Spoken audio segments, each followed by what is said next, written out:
When Ethan Walker opened his eyes that morning, he did not expect his entire life to change before the sun could even rise over the cold mountains of Outpost H9. He had only planned to treat one more injured traveler, write his medical report, and continue his quiet routine. He was a human medic stationed far from the core colonies, and every day brought strange cases from different species passing through the frontier. Some patients came with injuries caused by space storms, some with broken armor, and some simply needed help with the gravity difference. Nothing surprised him anymore, at least he believed so. But when the distress call arrived, his calm world shifted. The message came from an unidentified escape pod crashed near the frozen ridge. The pod's signal sounded weak, almost fading, as if the survivor inside barely managed to push the emergency beacon. Ethan grabbed his medkit, activated his suit's heater, and hurried into the harsh winds. Snow struck his visor, and the cold bit through his gloves. But stopping was not an option. Someone needed help, and that was enough for him. When he reached the crash site, he froze not because of the temperature but because the pod door was torn open from the inside. Something strong, something desperate, had broken its way out. The snow was marked with faint red streaks glowing dimly, unlike human blood. Ethan followed them cautiously until he saw a figure collapsed against a rock, her body shaking violently as if she was fighting invisible chains. She was unlike any being he had seen. Her skin had a pale silver hue, her hair long and dark like midnight frost. And her fangs, yes, fangs peeked slightly from her parted lips. She looked like the ancient vampire myths humans once told around fires. But something about her expression was different. This was not a predator waiting to strike. This was someone fighting to stay alive. Ethan approached slowly, speaking gently, hoping she understood him. "I'm here to help. Don't move too much. You're injured." Her eyes snapped open. They were crimson, glowing faintly, filled with confusion and pain. She tried to push herself away out of instinct, but her body gave out. She collapsed forward, and he caught her before she hit the ice again. "You, human," she whispered weakly. "Stay away. I cannot control the hunger." Ah. Her voice was strained, almost shaking, as if she feared hurting him more than she feared dying. Ethan felt no fear. He had treated dangerous species before, and instinct told him she was more scared than he was. "You're safe," he said softly. "Just let me treat your wounds." Her breathing grew shallow. "If I lose control, you will regret saving me." But her warning faded as she slipped into unconsciousness. Ethan lifted her carefully, surprised by how cold her body was. Colder than the snow around them. She needed medical treatment immediately, or she wouldn't survive the hour. He carried her all the way to his cabin clinic, an isolated medical post reinforced with heat shields.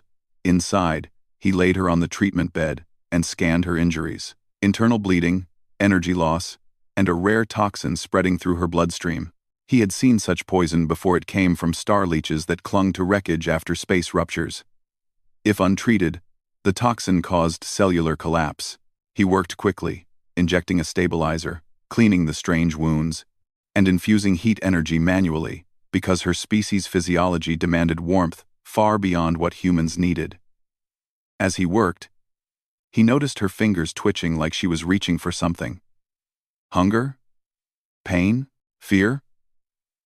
He wasn't sure. Hours passed.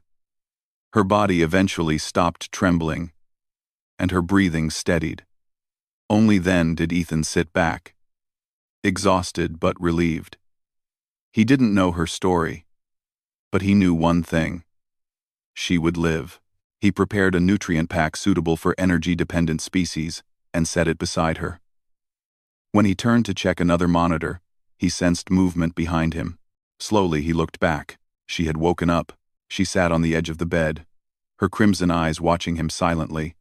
Her wounds had already begun to heal at an unnatural speed, but she looked unstable, her posture tense, like she was restraining herself from something. "You healed me," she said softly, almost in disbelief. Ethan nodded. "Yes, you needed medical care." She stared intensely at him, as if his answer was too simple. You don't understand what I am. Then explain it to me, he said calmly. She hesitated. My name is Sarika. I am of the Valyrian race. What you humans label as vampire kind. Her voice lowered. We do not drink blood for pleasure.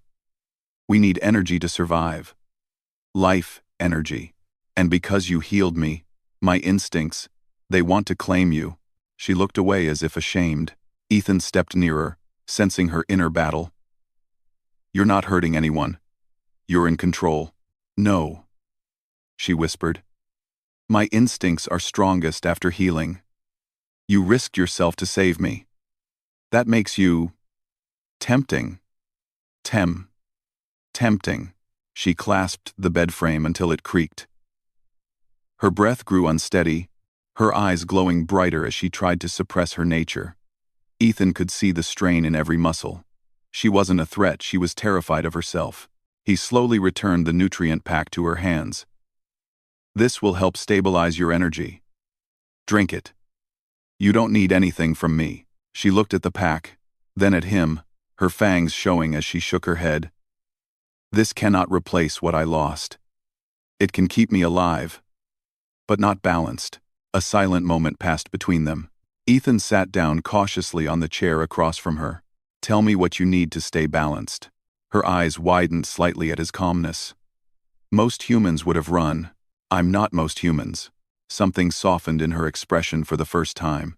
I need to draw a small amount of life energy from a living being, she admitted. But I do not want to harm you. You healed me.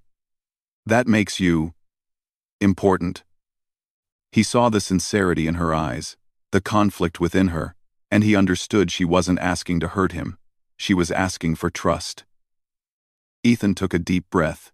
How much energy do you need? She stared at him like he had spoken forbidden words. You would let me? You don't even know me. I know enough. You're not dangerous by choice. You're fighting yourself. Her voice cracked slightly. Humans, you always surprise me. She slowly stood on trembling legs and walked toward him. She looked stronger but still unsteady. Her steps quiet and cautious. She paused in front of him, lowering her head slightly in a gesture he recognized as a request for permission. You're sure? She whispered. It will not hurt. Only feel cold.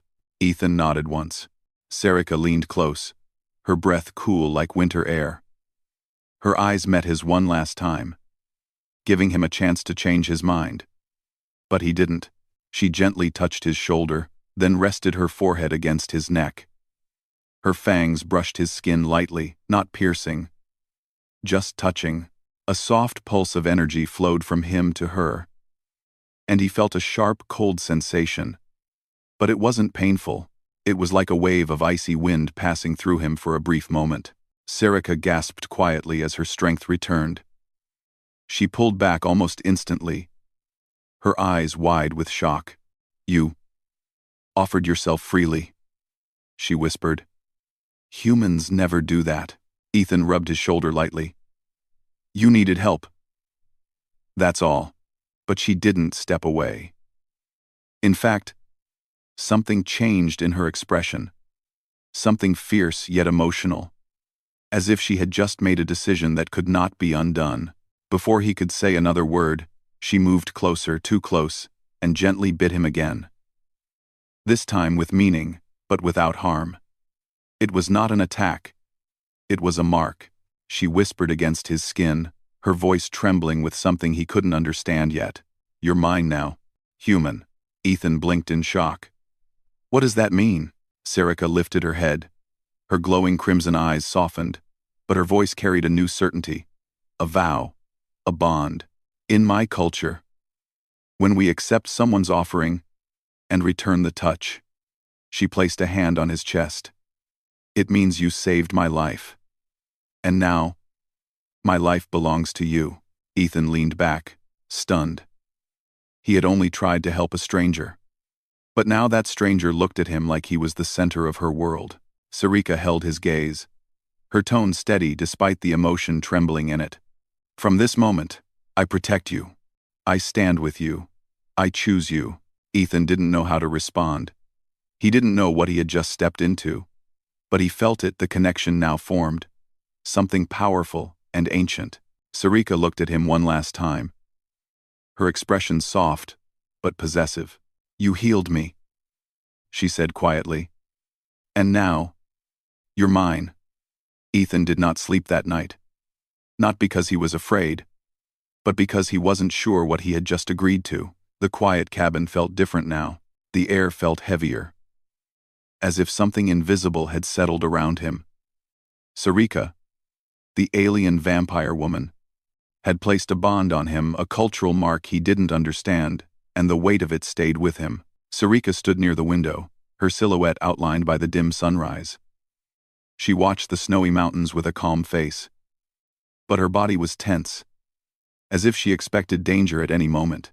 Her silver skin reflected the soft morning light, making her look unreal. Like a spirit from an ancient legend, Ethan finally asked, "You didn't tell me everything yesterday." She turned slowly, her red eyes steady. "I told you the truth. But I didn't tell you the danger." "Danger for who? Me or you?" She stepped closer, her expression serious. "Both." Ethan waited patiently. Sarika took a breath, as if gathering courage. "My escape pod. I wasn't in an accident. I was hunted." Ethan felt a chill run down his back. "By who?" "By my own people," she said quietly. "The Valyrian High Court. They want me captured because I refused their traditions." She looked down, her fingers curling slightly. He could see pain behind her calm expression. Ethan leaned forward. "What did you refuse?" "A forced bond," she answered. "A leader from my race chose me without my consent. I ran away. I stole a pod. They marked me as a traitor." Her voice remained steady, but her eyes showed fear she could not hide. "And now they'll come looking for you," Ethan said softly. She nodded. "And because I bit you twice, they will see you as my chosen pair. They will come for you as well." Quote. Ethan sat back, absorbing the information. He wasn't angry or scared, mostly confused. "Sarika, I didn't know helping you would involve this." "I know," she whispered. "That is why I felt guilt the moment I marked you. But I cannot undo it. My race's instincts are older than logic." She stepped closer. "If you want me to leave, I will. But they will still track me, and you may still be targeted." Ethan shook his head. "I'm not throwing you out. You're my patient. More than that now, apparently." A faint smile touched her lips. It was the first real smile he saw on her face, a small, grateful one. "Thank you," she whispered. He didn't know why the simple words affected him, but they did. Later that morning, Ethan prepared breakfast for himself and nutrient packs for Sarika. She refused at first but accepted when he insisted. As she drank, she closed her eyes, relaxing for the first time since she arrived. Her energy stabilized, her strength returning. "You heal quickly," Ethan noted. "Yes," she replied. "But I must stay warm. My species loses energy in cold environments." He glanced around his small cabin. "This place isn't exactly tropical." Sarika laughed softly, a delicate, unexpected sound. "No, it is not. But your presence warms the room." He wasn't sure if she meant it literally or figuratively. Just as he opened his mouth to reply, the cabin lights flickered. A sharp beep echoed from the security console. Ethan went to check, and his stomach tightened immediately. A ship had appeared on the radar, not a human ship. Its design matched her pod signature. Sarika stood behind him instantly. "They found me." Ethan felt adrenaline spike, but he stayed calm. "They're still far. Maybe they're just scanning." "No," she interrupted. "They will land. They will search. They will not leave without me." Ethan grabbed his coat and survival pack. "Then we move." Sarika looked surprised. "You are coming with me?" "Of course," he said. "I'm not leaving you alone in this situation." Her eyes softened again, but this time with something deeper trust. They exited through the back door and walked into the dense frost forest behind the cabin. Ethan led them through hidden trails used for emergency evacuations. Snow crunched under their boots, and cold wind cut across their faces. Sarika walked silently beside him, her movements light and fluid. "Humans are strange," she said quietly. "How so?" he asked. "You help people without expecting anything in return. You risk yourselves for strangers. My race values strength and dominance more than kindness. That is why I fled." "Well," Ethan replied, "not all humans are good, but we try." She studied his face as they walked. "And you, Ethan, you are different from most I have met." He adjusted the strap of his pack. "I'm just doing what feels right."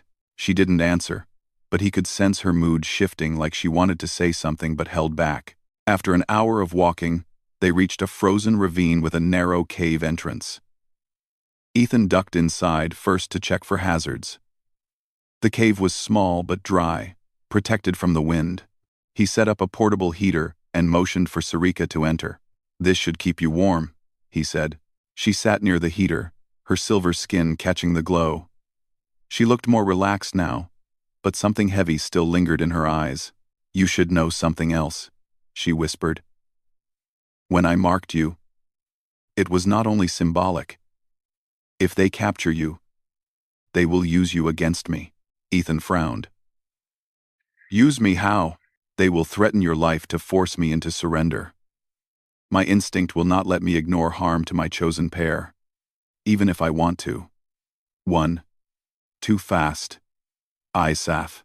Ethan exhaled slowly. "So I'm your weakness now." "You are my strength," she corrected gently. "But they will see it as weakness." He looked at her as she spoke, noticing the conflict in her expression: fear for him, fear for herself, and guilt for the bond she placed without asking. "We'll deal with it," he said firmly. She looked touched by his certainty. They remained in the cave for hours. Outside, the sound of distant engines echoed through the mountains. The hunters were searching. At one point, Sarika shifted closer to Ethan, drawn to the heater's warmth, and perhaps to his presence. "Do you regret saving me?" she asked. He shook his head. "Not for a second." She lowered her eyes, her voice almost trembling. "I thought humans feared my kind. Fear doesn't stop me from helping someone who needs it." She looked up again, and this time, her expression held something powerful, like a vow forming inside her. "Then I will protect you too, as long as I live." Her words were quiet but carried weight. Hours later, the wind changed direction, and the distant hum of engines grew louder. Sarika stiffened instantly. "They are close, too close." Ethan put away the heater. "We move again," but before they could step outside, Sarika grabbed his wrist gently. "Wait." He looked at her, and she looked conflicted, almost emotional. "If they find us," she said softly, "they will try to separate us. You must not let them take you. Run if you must." Ethan shook his head. "I'm not abandoning you." "You don't understand," she whispered urgently. "If they capture you, I will break. I will surrender. I will lose everything I fought for. Sarika, I won't let that happen." She stared at him long, intense, like trying to understand why a human would risk so much for her. Then she spoke in a shaky voice. "I do not know why, but your presence calms the hunger inside me. The chaos disappears. Maybe that is why I marked you." He didn't answer, but he felt something shift inside him too. He had treated many patients, but none had ever made him feel so responsible, so protective. Suddenly, a loud metallic crash echoed outside the cave, too close to ignore. The hunters had landed. Sarika inhaled sharply. "They're here." Ethan reached for her arm. "We'll get out. Stay close." They stepped out into the biting cold, the storm beginning to rise. Snow whipped around them, visibility low. The air filled with the mechanical hum of search drones. A spotlight cut through the fog. Sarika grabbed Ethan and pulled him against a rock. Her heart, or whatever her species, had raced fast. Ethan could feel the tremor in her hand. A voice echoed through the storm, amplified by a speaker. "Sarika Valerian, you are commanded to surrender. Return to the court, Your traitor status will be reconsidered if you comply. Sarika's jaw clenched. If I return, I will lose my freedom forever. I will lose my freedom forever. Ethan squeezed her hand. Then we keep moving. Before she could respond, a drone spotted movement near them and fired a bright flare. The entire area lit up. Sarika whispered. They found us. Ethan looked at her, steady and calm. Then we fight together. She stared at him in disbelief, this human who should have run, yet stood firm beside her. Her crimson eyes glowed as she stepped forward, no longer weak or afraid. Then stay behind me. You are mine to protect. The storm raged. The hunter's light sharpened. The world narrowed to danger and breath and snow. And for the first time, Ethan saw the true strength of the alien woman who had marked him. The wind screamed through the frozen valley as Ethan and Sarika stood side by side, facing the approaching hunters. The snowstorm turned the world into a white blur, but the lights of the Valyrian drones cut through it like sharp blades. Sarika's red eyes glowed brighter as the threat grew closer. Ethan could feel the tension in her body, not fear for herself, but fear for him. Stay close, she whispered, her breath cold but steady. No matter what happens, do not let them separate us. Ethan nodded. I'm not going anywhere. A drone swooped low, scanning with a harsh blue beam. Sarika reacted instantly. She moved faster than Ethan had ever seen. Silent, fluid, graceful. Her hand shot out, grabbing a piece of ice, and she flung it with perfect aim. The shard struck the drone's lens, shattering it. Sparks burst through the air as the machine crashed into the snow. Ethan stared. That was impressive. Sarika didn't smile. Her expression remained focused, almost feral. This is only the beginning. They'll send ground units next. As if responding to her words, shadows emerged from the storm. 3 armored Valyrian enforcers stepped forward, their tall figures moving with practiced precision. Their armor shimmered with cold metal colors, and their masks hid their expressions. One of them raised a weapon that looked like a long staff with glowing runes. Sarika Valyrian, the leader spoke loudly, his voice metallic through the mask. Your escape ends here. You will not resist. Sarika stepped forward slowly. I will resist as long as I must. I will not return to a cage. The leader's mask tilted slightly. You are injured. Weak. You cannot outrun your fate. Ethan moved beside her. She's not alone. Every enforcer turned toward him, surprised to see a human so calm in their presence. The leader's tone darkened. You marked a human. A reckless, unacceptable act. Give him to us, and we will make your punishment lighter. Sarika's eyes burned bright. I will never give him to you. Ethan felt her anger like heat in the air. For the first time, he realized the bond meant more than just tradition. It was truly emotional, deeply rooted. The leader motioned to the others. Take the human.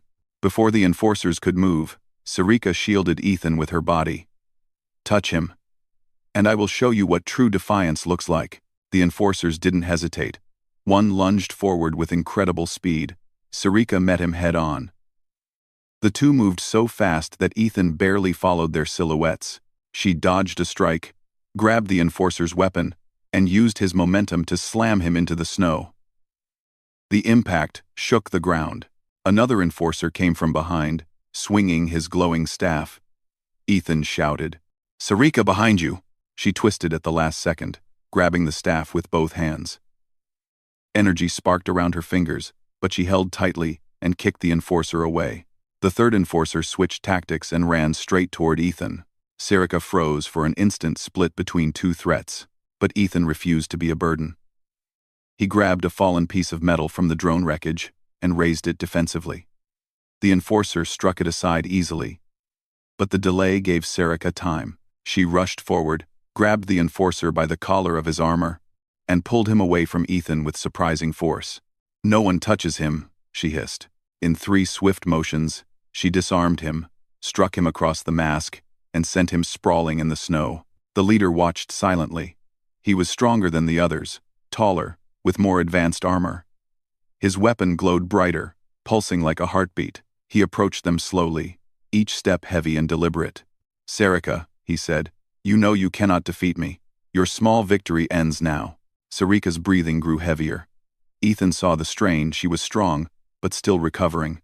The toxin, the cold, the escape, everything weighed on her. Ethan stepped in front of her instinctively. "If you want her, you'll have to get through me."